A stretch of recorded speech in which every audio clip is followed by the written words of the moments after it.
Today on The Occult Detective, we're going to talk about one of my favorite authors, William Meikle.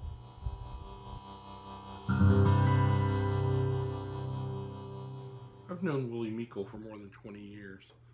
We were both under contract with a small publishing house called Black Death Books back in the early 2000s. His works then were The Watchers, and that was just a terrific tale about vampires and Hadrian's Wall, and just terrific horror fantasy. I at the time, so I was publishing the Caronwood Manor books, Shadows over Somerset and Keepers of the Dead, and so we read each other's works, and I was immediately a huge fan of what he was doing, and he has built one hell of a career. He's just, like I said, he's one of my favorite authors. He's just a terrific person, for one thing. Scots-born, lives in Nova Scotia. Just a good soul. We've had innumerable conversations, and just a terrific guy. I will recommend his Midnight Eye Files. These editions were published not too long ago. Here we have volume 1 of the works. These have the Amulet, the Sirens, the Skin Game, the Fourth Protocol, 1, 2, Go. Great, nice, thick. This small print, but it's packed full of great occult detective tales. This edition came out in 2016, I believe, and there was a second volume, a little thinner, but it has Ryman Booze, The Weathered Stone, The Inuit Bone, Slim Chance, Far Side, Eeny, Meeny, Miny, Amigo, Deal or No Deal, Call and Response, and Home is the Sailor. Shorter tales, but my goodness, yeah, just,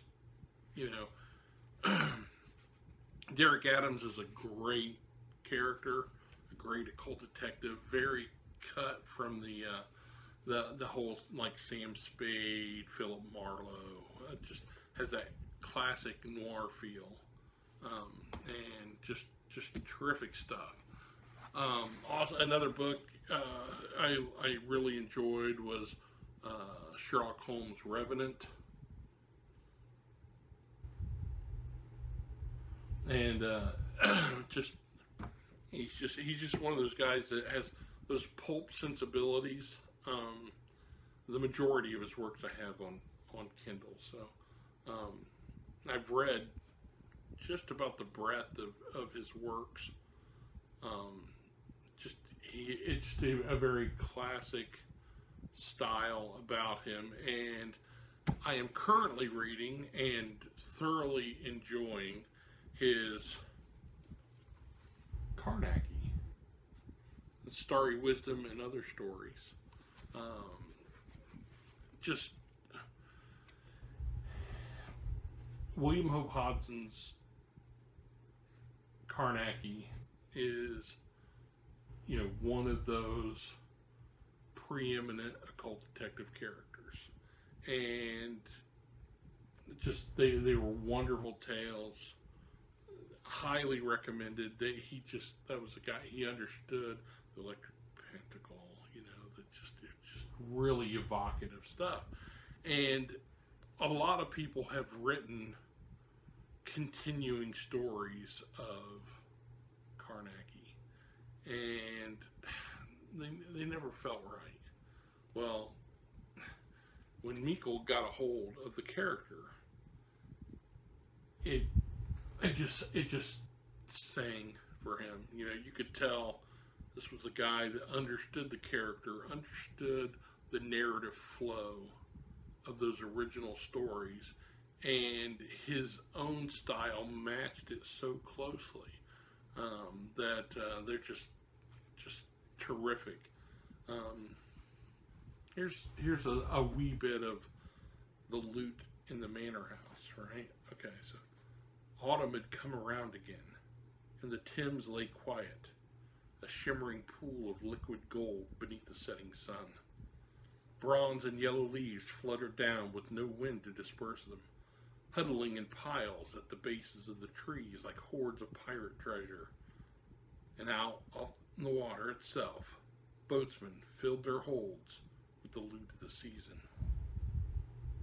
These are not the normal thoughts of a middle-aged accountant with too much girth around the belly for pirate adventures, but such boyhood whimsies were what occupied my mind that Friday night after a week struggling with the badly kept books of a certain financier who shall remain nameless. I was half of a mind to stay by the embankment wall and bask in this all too brief moment of contentment, but Carnacki's card of invitation always carried an anticipation of good friends, fine dining, and even better stories.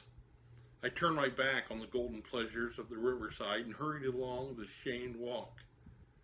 My dawdling meant I was late in arriving and almost missed the start of supper, but I caught up with the others readily enough. I was quite content by the time we were led through to the parlor for drinks and a story, and grateful that I had not given in to the impulse to stay on the riverside.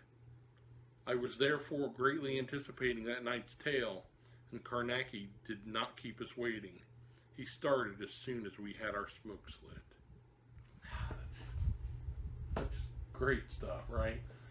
Meikle is one of those authors who never disappoints. And if you like pulp fiction, if you like adventure yarns and your horror and occult with that pulpiness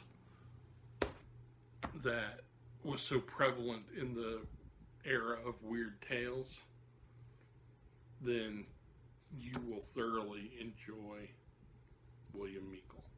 I recommend him highly. So that's all I have for you today. I have my own writings to get to, and I hope you have a terrific week. We'll talk again very soon.